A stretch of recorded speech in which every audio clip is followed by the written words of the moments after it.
my suction and discharge pressures. I got both of these running right now.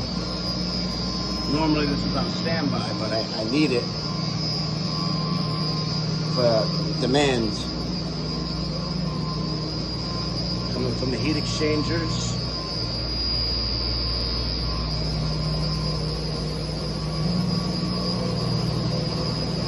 I got this one closed. It's running on one.